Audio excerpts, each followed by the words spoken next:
வெண்பால் கொண்ட சிறுதீவு கால் கொண்டு நடமாடும் நீதான் என் அதிசயம்.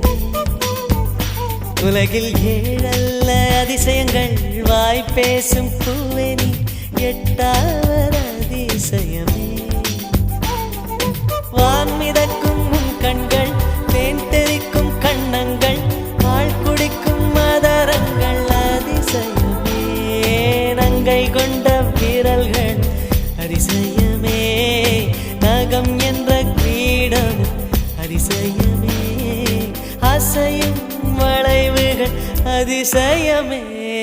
கல் தோன்றி மண் தோன்றி கடல் தோன்றும் முன்னாலே உண்டான காதல் அதிசயம்.